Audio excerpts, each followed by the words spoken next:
Par celui qui portait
Chapitre 3.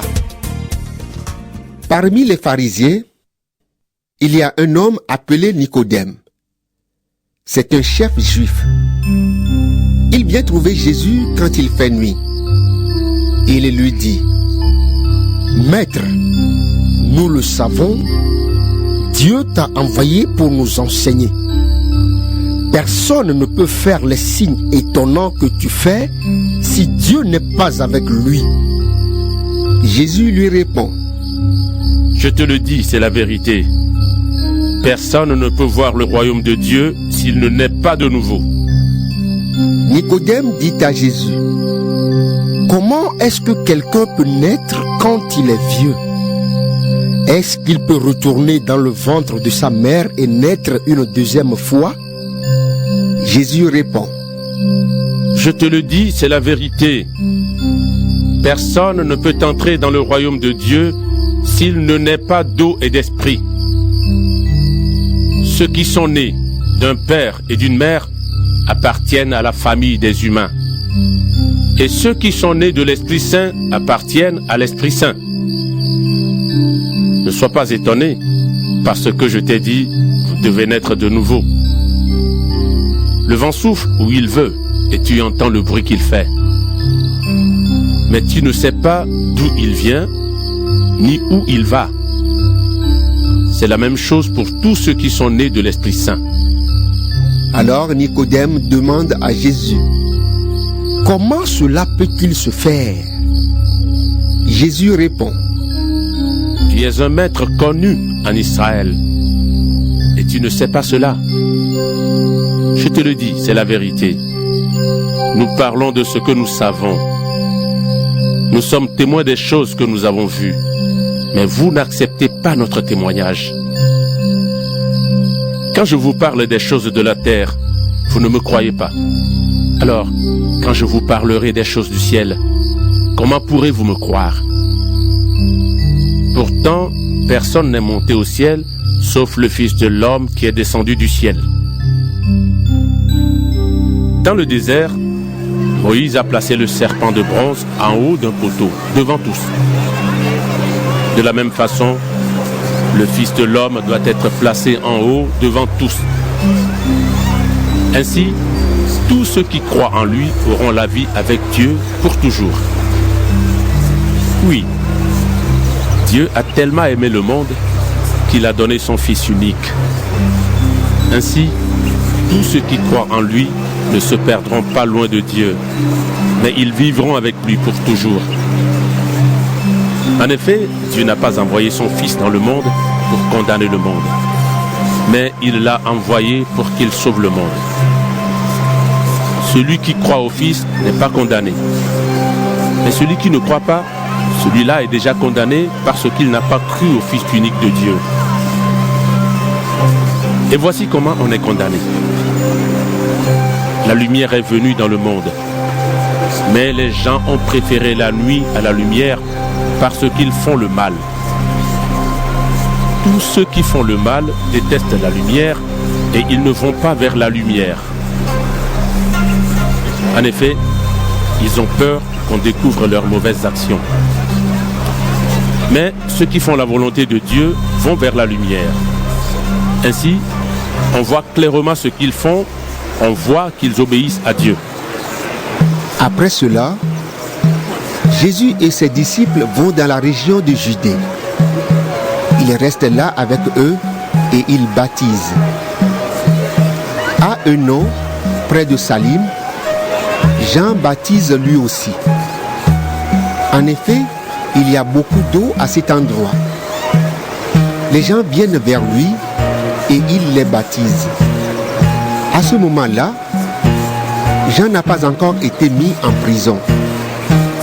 Alors, quelques disciples de Jean se mettent à discuter avec un autre juif. Ils parlent de la façon de se rendre pur selon la coutume.